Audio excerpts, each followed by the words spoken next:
In our 10th spot today, we have the legend of the Lotus Pond. As the story goes, there was once a girl who got the devastating news that her boyfriend was being unfaithful to her while she was waiting for him near a lotus pond. After receiving the news and experiencing the heartbreak, the girl jumped into the pond and committed. It is believed that if a couple is planning to meet near the lotus pond, the spirit of the girl will call out to the boy and eventually pull him into the water and drown him. If you hear a girl calling out to you near this pond, you are not supposed to look at her or acknowledge her at all. I wonder how many people have tried this just to see if they hear her. Man, it would be so tempting, but equally as terrifying. In our number 9 spot today, we have the Single Braid Road. As the story goes, there is a road that runs along the campus of the Chinese University of Hong Kong. It eventually was nicknamed the Single Braid Road, as many students have spotted a female ghost with a long braid walking alone at night. Apparently one night, a girl had made the plan to sneak into Hong Kong from the mainland. She was an illegal immigrant and she came with her boyfriend. While they were on the train, she spotted some police get on to check for passports. She got really nervous and decided that it was best to jump off the train. Apparently, as she jumped, her braid got caught in the window frame and the hair was ripped off her scalp along with her skin off her face. The girl stumbled onto the Single Braid Road where she died. Her body was discovered the next day. Apparently her boyfriend, whom witnessed this event, continued on with the plan without looking back. I'm not sure of how much of that part of the story I believe, because who then would be able to tell the story? But that's what the legend says. Apparently after this, a student was walking on the Single Braid Road when he spotted a girl with a braid, and he called out to her. She didn't respond, so he went up to her and tapped her on the back. She turned around to reveal that she was faceless, and then disappeared. Apparently she is seen quite often, but only by males. In our number 8 spot today, we have the Mongolian death worm. Supposedly, the Mongolian death worm is said to live in the Gobi Desert. This creature is supposed to be enormous and red, 2 to 5 feet long and as thick as a man's arm. Reportedly, 2 to 5 feet is among what most report, but others have said that it can be much bigger. Yikes, that's terrifying. The creature is known for its highly toxic venom that is very acid-like, and its intestine-like appearance. It is also believed that the worm has the ability to spray its venom from a distance, and the venom is so powerful that it can kill a horse or a camel. Many have tried to find the worm with only failed attempts. In our number 7 spot today, we have the Haunted Office Building. Near the heart of Shenzhen, there is a building called the Shanyin that is said to be haunted by the ghosts of past volatile employees. And they are vengeful. It is said that in their life, they were blamed for the failures of various businesses in the building. In the 60s and 70s, when China was undergoing a cultural revolution, the building was supposedly used as an execution ground where it is assumed that they were executed. It is believed that eventually, years later, when the city was beginning to develop more rapidly, in order to capitalize on this legend, a ghost specialist was hired to give advice on how to handle the ghosts. There's speculation around the 2 pointy towers that seem to resemble candles, and so some think that this creation was from the advice of the ghost specialist. But something tells me if this was the advice, maybe they should get a second opinion. What about Sage? In our number 6 spot, we have the Shanghai's Dragon Pillar. As the legend goes, since the mid-90s when the Yan'an elevated road opened up, there has been a focus on the Dragon Pillar, which is a part of the expressway. The Dragon Pillar, which is located in the cross section, is a pretty large pillar decorated with 9 dragons and a metallic finish. The story behind the pillar begins when the construction workers were originally working on the expressway, and they had to install the pillars needed for the foundation. They found themselves having some trouble drilling to the required depth, and the construction had to come to a halt. It was decided that the solution was to send in some feng shui masters to take a look at the site, but they refused to find a solution. Eventually, a monk was called upon. There's some speculation as to where he is from, but supposedly from Jade Buddha Temple, and he agreed to perform a religious ceremony on the area. After After the ceremony had completed, the monk requested that the pillar be decorated with 9 dragons because this happens to be the resting spot of the city's guardian dragon. As you can imagine, after that, all was well and construction was able to continue. In our number 5 spot today, we have the soldier disappearances. In 1939, during the time of the Japanese aggression against the Republic of China, in the Second Sino-Japanese War, approximately 3,000 soldiers that were stationed in the hills around Nanjing are said to have vanished without a trace. According to the legend, Colonel Li Fuxian sent the troops to the hills to defend a bridge on the Yangtze River from a possible Japanese attack, only to wake in the morning to be told that his soldiers were not responding to calls or signals. When the site was investigated, all the weapons were there and loaded, but no sign of the troops. They were never found. Sounds like another Bermuda Triangle black hole phenomenon, or aliens. Most likely aliens. In our number 4 spot today, we have the last bus. The story begins on November 14, 1995 on what is said to be a stormy night. A man boarded the last bus to Beijing's fragrant hills. Shortly after he boarded the bus and it was en route, 2 men were seen waving down the bus. Even though they weren't at a bus stop, the driver decided to pick them up because it was the last bus. Once they were on board, the passengers discovered that they were actually 3 men, and they had some pretty cool clothing on from the Qing dynasty. The men's faces were white as snow, and they didn't interact with anyone. As the bus began to empty, there got to a point where there was just the man, an old woman, and the mysterious trio.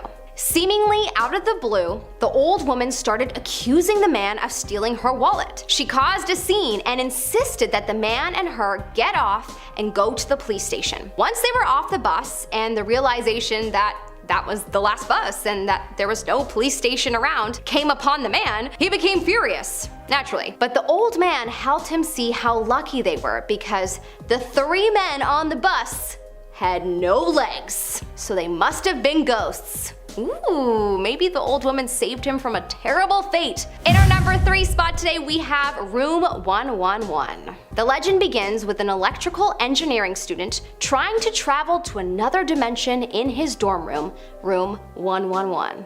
My kind of guy. He was conducting many experiments in his room. He apparently wrapped himself with copper wires and then attached himself to a circuit board, an alarm clock, and batteries. Later on that night, the student's roommate saw him and assumed that he was sleeping, and so he didn't disturb him. But several days later, the roommate realized that he was actually dead. He discovered a note from his roommate that said, "I will come back soon." I'm sorry, but how did he not realize this for days? Questionable, sir. Questionable. In our number 2 spot, we have Littlefinger. As the story is told, there was a university student who was once on his way back to his dorm when he spotted a girl on a swing at the park. He saw her there quite often, so he finally decided to speak to her. Later on, he told his friends all about this girl, and his friends were quite curious about her. They asked him to describe her appearance, and upon answering them, they proceeded to tell him that the girl sounds a lot like a teacher's daughter that had died in a traffic accident. They told him that the girl had lost a finger in the accident. The next time the student approached the young girl, he demanded to see her hands. Eventually she showed him, and he saw that she was indeed missing a finger. This was the last time he saw her, as after this incident, the girl was never to be seen. Man, I've had a few ghostly encounters myself, but nothing quite so live-like as this sounds. Perhaps the student was a medium and he was unaware. Finally, in our number 1 spot today, we have the Hello Kitty murderer. Ugh. The story begins in May of 1999 when a girl around 13-14 went to the police to complain that a woman was haunting her. She told the police that this woman was in her 20s and that she was bounded by an electrical wire and tortured until her death. The police had been searching for a woman with a similar description during this time, and so they decided to investigate. They ended up searching a flat in Granville Road 31, where they ended up finding a Hello Kitty doll stuffed with a woman's head. Turns out that this woman was Fan Man Yi, a nightclub hostess who apparently failed to pay a large debt to some powerful men. Some speculate whether there is a connection to the Chinese mafia. Eventually, it was revealed that the 13-year-old girl actually was a part of the murder with a group of older men, one including her boyfriend. So perhaps the spirit of the tortured woman was actually haunting her, but I'll bet her guilty conscience was probably the culprit. Regardless, crazy story. Starting off at number 10 now, we have the Loup Cassol. This urban legend originates from the Gascony region of France. The Loup Cassol is said to be a disgusting, grotesque creature that wanders the countryside of southern France. It's described as half snake, half snail. Its massive and long body carries an enormous shell on its back. Its hideous mouth is surrounded by several long, hairy and slime-covered tentacles that can extend for not inches or feet, but for miles. Yes, you heard me right, miles. They send these tentacles stretching out from the caves they live in. They wait for people to accidentally touch one and then bang! They grab hold of you and drag you right down underground, where they swallow you whole with their huge mouths. Next up at number 9 now, we have meat pies. In the 15th century, the story goes that a barber and a cook made a deal in Paris. The barber would slit the throats of his clients, who were mainly poor college students. He would then chop up their bodies and send them through a trapdoor to a cook straight to his kitchen. The cook would then use the human meat to make his pies and sell them to the public. There were many different flavors and sizes to reflect the diversity of his supply. Business grew for both of them, and the bakery became known as one of the city's most well-known patisseries. Nobody was wise to what was going on, at least no human. You see, one day a German student called Alaric was visiting the barber. His dog sensed that something wasn't right and began barking at the neighbors. When people came to investigate, they found the cellar full of torture tools used to hack apart the corpses. The two men confessed to their heinous crimes and were burnt alive in iron cages. Moving on to number 8 now, we have the Peluda. This creature has been a feared part of French folklore for generations. Its name means hairy or shaggy beast, but to be honest, it's a whole lot more than that. They are said to have stingers like a porcupine, the head and neck of a snake, tortoise feet, and a serpent tail. Their breath withers crops. They can fire their quills like arrows, spit acid out of their tails, and if they attack you, you're doomed. They are said to be invulnerable all over their body except for their tail. With their huge size, people say they could create floods simply by stepping on rivers. Some people believe that the Peluda was one of the animals that was not saved by Noah and his ark in the Bible. However, it still managed to survive the Great Flood by hiding in caves. Afterwards, it went on a rampage across the world, killing everything that got to board the ark instead. Some people say it still continues this today, even if they're only left in France. Next up at number 7 now, we have the Chateau de Trecesson. This is a medieval castle in the Brittany region of France. From the outside, it's an impressive looking building, attracting tourists from all over the world, but don't be fooled by its outward charm. The chateau is famous for its terrifying ghost stories. One night many years ago, a black coach stopped near the moat and 2 men got out. They used shovels and picks to dig a deep grave in silence. From the coach, they dragged a young woman dressed as a bride, her face as pale as her dress. She didn't cry or beg for mercy as her executioners laid her in her grave and covered her with dirt. The men then rode off into the darkness. A local man saw the whole thing from the trees and gathered the other villagers to help. They dug her up and tried to save her, but by sunrise she had died without ever saying a word. They never knew who she was or why those men killed her, but it wasn't the last time people saw her. In the centuries since then, locals have sworn they see her ghost floating on the waters of the moat near where she died, still in her wedding dress and still deathly silent. Next up at number 6 now, we have the Catacombs. This is perhaps one of the most famous and creepy parts of Paris. They are a series of tunnels that wind underneath the city. They are said to hold the remains of some 6 million people there. They were first started in the late 18th century to help deal with the city's overflowing cemeteries. A sign at the entrance reads, "Stop. This is the Empire of the Dead." 800 meters of the walkways are just lined entirely with bones. Over the years, locals have shared many stories of dark goings on there among the bones, legends of Masonic cult meetings, black masses, Nazi gatherings, gang fights, and serial killers. Coming at number 5 now, we have the wooden leg. In the Chateau de Combourgy, there is a ghost with a wooden leg. It's said to be the ghost of Comte de Combourg. He was a general who lived there 300 years ago and lost his leg in battle, having it replaced by a wooden one. In life, his leg was said to send echoes around the castle so that everyone knew where he was. After he died though, that never went away. In the years since, many visitors have said they've heard his leg thumping around the castle in the night. Some even say they've seen it walking up and down the stairs by itself. no body attached to it, accompanied only by a mysterious black cat. Moving on to number 4 now, we have a strange concert. On June 2nd, 1925, a 24-year-old medical student named John Romier was studying in a garden in Paris. An elderly man approached him dressed in a strange riding coat. The two men began to talk about classical music, and eventually the old man invited John to come and listen to his concert that he was putting on with some friends on Friday. John accepted and asked for his name and address. His name was Alphonse Barrière, and he gave him his address, 3rd floor on the left. Next Friday, John arrived at the given address and was welcomed in, where he met Alphonse's whole family. They were lovely to him, but John couldn't quite shake this strange feeling that something wasn't right. Maybe it was the old-fashioned apartment with its outdated decor and gas lighting. The musicians sat down and performed some classical music, including Mozart. John stayed for a few hours after and talked to Alphonse about music. He thanked him and then he left. Out in the street, he realized he had left his lighter inside. He went up and rang the bell, but there was no answer. He kept trying until a neighbor came out and asked what the problem was. John said he was trying to see Alphonse, but the neighbor said, "I think you're mistaken. Alphonse has been dead for 20 years and that apartment has been empty since then." John told him that this was impossible. He had just spent a whole night with him and his family. The neighbor started to become suspicious of John and accused him of being a thief. The police unlocked the apartment and took John inside along with the owner of the place, who was actually Alphonse's great-great-great-great-grandson. They walked through the apartment, which was now empty. When they got to the back room, they found a side table covered in dust. There, sitting on top, was John's lighter. Some say that John experienced a real-life time slip. Others refuse to believe this happened at all. Either way, there's an official police report out there that contains this whole story, and many people believe it's still unsolved. At number 3 now, we have the Tuileries Phantom. This is another story involving a man called Jean. He worked as a butcher near the Tuileries Palace in Paris during the reign of Catherine de Medici in the 16th century. She ordered Jean to be killed because he had threatened to reveal many of the royal family's secrets.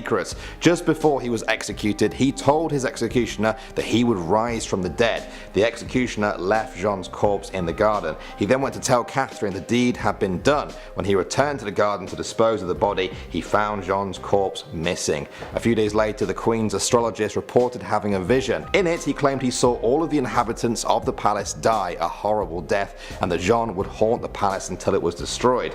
Not long after that, the executioner was on his way to the palace when he looked behind him and froze in horror. There stood Jean, drenched in blood, as if he was still alive, thus beginning the legend of the Red Man. He is said to have haunted the grounds ever since. People believe that if you come across John, the Little Red Man, that means a terrible tragedy will follow shortly. Next up at number 2 now, we have the Devil's Door of Notre Dame. Notre Dame is a very famous cathedral in Paris. Many visitors notice its elegant side doors with their intricate iron patterns. They were designed by an artist called Biscornet. His talents were known throughout France. The doors were considered a masterpiece, taking months to complete in Biscornet's workshop. Parisians were so impressed that some of them began to doubt that he did it alone. This was the 1300s, an age of deep superstition in Europe. Some people believe that Biscornet had sold his soul to the devil in exchange for this masterpiece. Locals said they had been to his studio during his work hours, where they had found him unconscious on the floor next to the finished piece, which had been mysteriously completed in record time. When they came to first use the door on the cathedral, the priest claimed that they could only get it to work after sprinkling it with holy water. Biscornet died soon after, and in the years since, many experts have struggled to explain how exactly he made this with the basic tools of his time. Some people also point to his name. B means two or twice, while cornet means horn. Put it together and you have the two-horned man.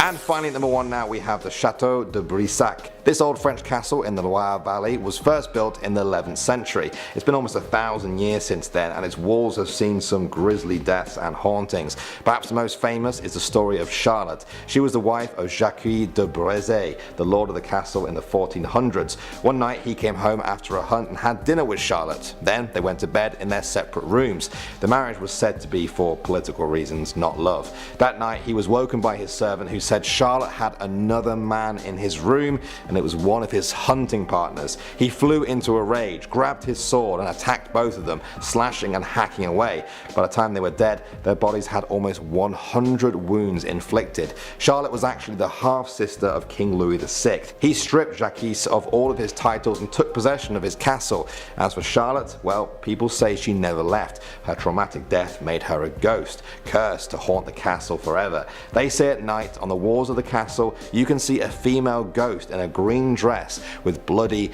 gaping holes all over her body. She is silent except for when she returns to the room where she was murdered, where deathly moans and cries can be heard until dawn. Starting off at number 10 now, we have Cropsey. Some of you guys may have heard me talk about this one before. It's the story of the boogeyman of Staten Island. He was rumoured to be a homicidal maniac who escaped from a mental asylum. He would hunt for children and drag them back to the ruins of a hospital where he lived. Witnesses always said that he had a hook for a hand. These stories were meant to scare kids, perhaps even told to them by their own parents who wanted them to be more wary of strangers. Then, in 1972, the boogeyman became real. News broke of a real-life corpsey man called Andre Rand. He was a former janitor at the local school for mentally disabled children. Rand was arrested in connection with the disappearance of Jennifer Schweiger, a 12-year-old girl with Down syndrome. He lost his job over the case and moved into the now abandoned school that he used to work in. He was eventually convicted of murder, and police connected him to the disappearance of 4 other children. No bodies were ever recovered. Moving on now to number 9, guys, we have the Bunny Man. I talked about this legend in my West Virginia video, if you remember. The story goes that in 1904 a mental asylum closed down. While transferring inmates to a new facility, one of the buses crashed. Most of the people in it were killed or captured trying to escape, but one actually did escape, known as the Bunny Man. He would then roam the land, hunting rabbits and then leaving their half-eaten carcasses for the locals to find. Sometimes they will be hanging from a tree or a bridge. Although there are parts of the story that just don't add up, something strange happened in 1970. A couple driving their car at night had an axe thrown through their window by a man in a bunny suit. 2 weeks later, another man found an axe-wielding guy in a bunny suit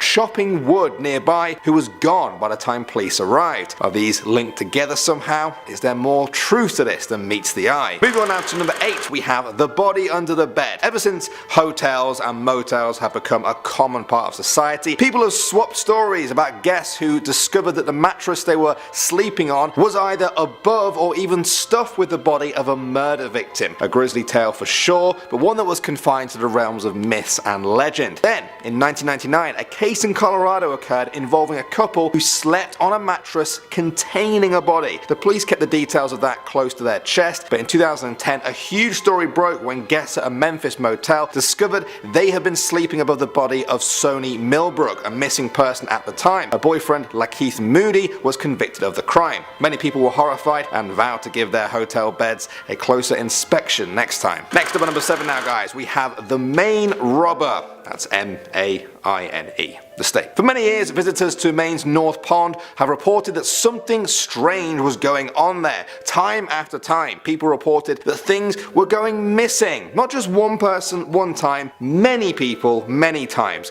Batteries and food would vanish from cabins, while flashlights just disappeared from camping tents. People thought either the earth itself was swallowing it all up, or there was a thief at work. It turns out they were right about that. In 2013, a game warden discovered Christopher Knight living alone in the woods. For 27 years, this man had been there watching hikers, canoeists and other visitors to the area. When taken in for questioning, Knight admitted that he was responsible for around 40 robberies a year. I mean, stealing batteries is one thing, but I feel like if you were being watched all those years and then you were proven right about it, that would be even creepier. At the number 6 spot now, we have the Falling Lawyer. Now, I've lived in Toronto for quite a few years now, and I've personally heard this story floating around the place, but I never thought it was actually true until now. They say that years ago there was a lawyer who loved to show off how strong his office windows were in his building that overlooked the city. Every time someone came to visit, he would take a long run up, jump, and hurl himself right into the window. Sure enough, the window would remain intact, although we'll never know if this actually impressed his visitors. Well, this lawyer was real, and his name was Gary Hoy. He was a senior partner at his firm with an office on the 24th floor. On July 9th, 1993, some law students came to visit. He took his usual leap at the window, but this time, after years of it being weakened, it smashed. Gary plummeted to his death, and the improbable story became somewhat of a local legend. Next up at number 5 now, we have the Puebla's secrets. For many years, longer than people can even remember, the people of Puebla in Mexico have talked about the tunnels. Secret tunnels that were built under their city by the Spanish conquistadors in the 1500s. It's been almost half a millennia since then, and the stories became legend. People looked for them, but they found nothing. The tunnels became a myth, something to scare the kids into believing there was a dark maze of caverns beneath them. In 2014, construction workers were in the middle of an urban remodeling project when they stumbled upon an old tunnel. Surely the legends weren't true. The Puebla History Center took over the site to investigate, and yes, it was the fabled tunnels people had spoken about. They determined the tunnels were built in 1531, right after the city was founded. Members of the Catholic Church supposedly used the tunnels to transport treasure and other property in and out of the city without people knowing about it. Part of the tunnels are now open to the public, giving you the chance to walk through the dark halls of an urban legend that came true. Coming in number 4 now, guys, we have the alligators. I definitely talked about this one in our New York urban legends video. Many years ago in New York, people would say that there were alligators in the sewers below the city. They said a young boy once flushed his pet alligator down the toilet. Years later, he reached into the sewer grate to retrieve a lost baseball. At that moment, a fully grown alligator leapt up from below and ripped his arm clean off, the same alligator he had flushed away. Many people dismissed the whole story. Alligators, New York, crazy. However, in 1959, Teddy May, the commissioner of New York during the time of these rumors, wrote about the alligators in his tell-all book. He said that he and his inspectors did find alligators in the New York sewers in 1935. They were up to 2 feet in size. It took 2 years for them to clear them all out, more than enough time for the facts to get blurred with fiction. Moving on to number 3 now, we have the dog boy. For many people in Arkansas, they know the stories of the dog boy. Kids swap tales of a werewolf-like man who roams around the town of Quitman. Some even say they've seen him. Many of them might not know that the story is somewhat based in real life. Gerald Bettis was born in Quitman in 1954.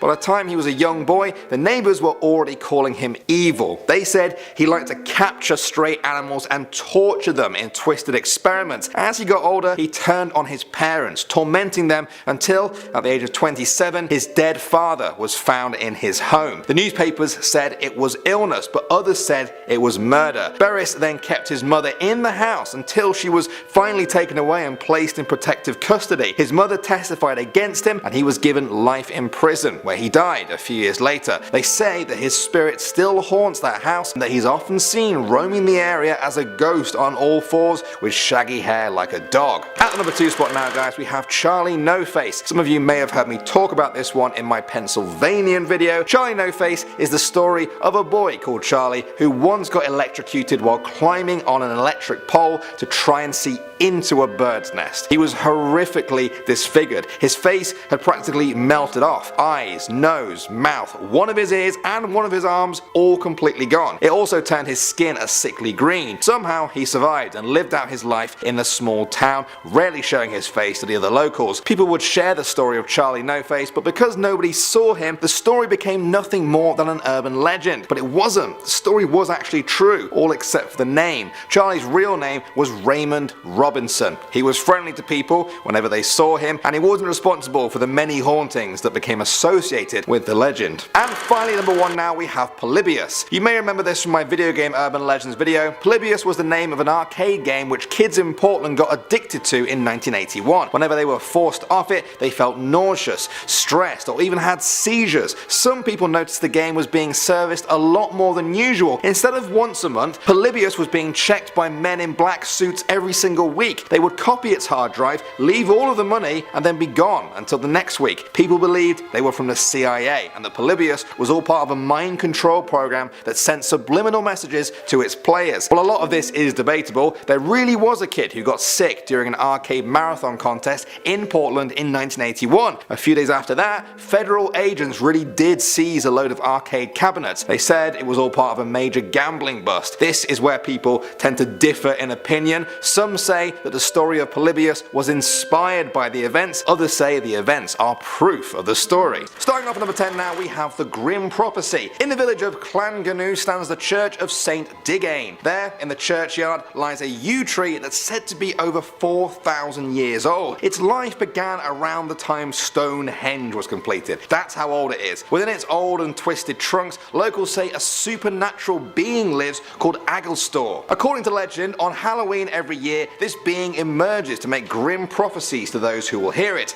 In an ancient Welsh language, he slowly lists the names of the townsfolk who will die in the coming year. There's a cautionary tale of why people should never scoff at this list either. Years ago, there was said to be a local tailor in the town called Seo ap Robert. In the pub one night, he told his friends that he thought the list was just nonsense, and he poured scorn all over Agilstor. His friends challenged him to go to the tree and prove what he was saying. He slammed his empty glass down and marched to the tree, where he heard a deep voice reciting the names of the soon-to-be dead. Then he heard his own. In a panic, he begged Agilstor to stop, telling him he wasn't ready to go yet. But sure enough, within a year, he was dead. Nowadays, many people believe that a person will find their name on the list if they don't take this story seriously. Moving on to number 9 now, we have the hanging judge. Judge Jeffreys was a Welsh judge born in Wrexham who took charge of the blood assizes in the 17th century. The gruesome trials involved thousands of people suspected of treason being burned alive at the stake, hanged, and beheaded. Some still say he has the blood of many innocent people on his hands, and that these crimes have left him tied to this earth, unable to move on after his death. In recent times, his story has been somewhat forgotten, but then in December 2014, a British ghost hunter called Ian Alderton shared this picture taken in the Ilchester Arms in London. Now he says it shows the ghoulish figure of Judge Jeffreys still wearing his old powdered wig and staring right at the camera. The Ilchester Arms were known to be one of the judge's favourite places to drink. The owner had allowed Ian to investigate the pub for ghosts after she kept hearing voices in her bedroom upstairs. Mrs. Alderton said that she was so disturbed by the noises that at one point she hid under her covers when she heard an old-fashioned male voice say, "Oi, you," just like that apparently. Let's hope she wasn't next in line for one of the judge's trials. Next up at number 8 now, we have the Afanc. In Welsh mythology, this lake monster was one of the most fearsome ever described. His depictions honestly do vary. Some say it looked like a giant crocodile, others a beaver, or even a dwarf-like creature. One thing they all seem to agree on though is that the Afanc is a demon. The Afanc was said to attack and devour anyone who crossed its path. There are many tales of individual encounters with the beast, but one of the most notable was put forth by folklore writer Edward Williams. The legend says that many years ago, a large Afanc thrashed its body in a lake so much that it drowned all the people of Britain except for 2 of them, who went on to be the descendants of everyone in Britain. I come from Britain myself, so hearing this feels like a little bit of a close call. Moving on to number 7 now, we have Cadair Idris. It's one of Snowdonia's most picturesque mountains. In ancient times, they say this was actually the throne of a mythical giant. The area is just covered in legend and history and myths. One story said that the lake by the mountain is actually bottomless and home to a Welsh water dragon that once terrorized the people who lived there. King Arthur himself is said to have been the one who banished it down to the bottomless waters, but not before dragging it up to the top of that mountain and throwing it in. Perhaps the most creepy legend to survive over the centuries is the belief that you should never sleep on the mountainside. Now they say if you do that, you will wake up as one of 3 things. Either you'll go mad, you'll be a talented poet, or you'll never wake up again. I think even poets would not really take the odds on that one. What a strange combination of choices. Moving on to number 6 now, we have the Scare House. That's S-K-E-R, not scare. Anyway, the ghosts of Scare House are legendary in its corner of Wales. For 800 years, it's seen so much violence and bloodshed that locals believe every single inch of the place is haunted. One of the most famous stories revolves around a woman who lived there years ago called Elizabeth Williams. Now she planned to run away with her lover, a young carpenter and harpist called Thomas Evans, of whom her father did not approve. On the night of their big getaway, they hired a coach and horses to help them escape. When the coach arrived though, William's dogs barked so furiously that they woke up the whole household. Evan panicked and ran away, leaving Elizabeth to face her father's wrath. He locked her up in a room with blocked up windows and forced her to marry someone else against her will. Eventually she died of a broken heart 9 years later. They say her spirit still haunts Scare House and is felt particularly strongly in the room she was kept prisoner in. In 2002 it's said that a film crew tried to film there during restoration work. A high-pitched noise emanated from the Great Hall, and despite all efforts to trace the source, none could be found. A medium told them they had disturbed something evil. Unable to work with all this noise, they packed up and left as quickly as they could. Coming in at number 5 now, we have CANTER GWAELOD. That's the name of this legendary lost kingdom said to lie below the sea in Cardigan Bay. Story goes that the land was extremely fertile but depended on steep embankments to keep the sea at bay. The actual kingdom was lower than sea level. Special gates were periodically opened up to let the water in slowly for agricultural purposes. The king had left control of these gates to a local man who was always very trustworthy. One night though, he had too much to drink and stumbled to his bed without closing the floodgate. When high tide came, the water poured in. In just a few hours, the entire kingdom was swallowed by the sea, taking the many thousands who lived there with it and the kingdom forever. Next up at number 4 now, we have Devil's Bridge. Ceredigion is a Welsh county that's known as a hub of Welsh culture, attracting many tourists to its scenic towns, castles and beaches. However, in the 11th century, they say it attracted one visitor that nobody wants: the devil himself. The story goes that he went there after hearing about the stunning scenery and wanted to see it for himself. Down by the river, he saw a woman whose cow was stranded on the other side of the water from her. He decided to help her, but for a price. He told the woman that he'd build a bridge for her in exchange for the soul of the first living thing that crossed it. He thought that she would have to cross the bridge first, but when the bridge was built, she threw a loaf of bread over the bridge and her dog chased it. He was so humiliated that he had been outsmarted, he left that very moment, not even stopping to take the dog's soul. These days, the townspeople say the devil has been too ashamed to ever return to Ceredigion since then, but his bridge still remains. Next up at number 3 now, we have the traditional dress ghost. In January 2012, Paul Feehan took a trip to Abersoch in Wales. He and his friends took some film while resting on a bench by a lake area. It wasn't until they watched the video back that they saw something that didn't seem quite right. They discovered there had been a dark figure just standing there a few meters behind them the whole time. The figure barely moves during the whole video. This shocked Paul, as he was absolutely certain there was nobody else around them at the time. After doing some research, he was surprised to see the figure's appearance seemed to match up eerily well with that of a woman in Welsh traditional folk dress. As you can see from all these pictures, if that really was a person, they would have been very close enough for them to easily spot. This has led some people to believe that it is the long dead spirit of a Welsh woman, still wearing the clothes from her long gone era.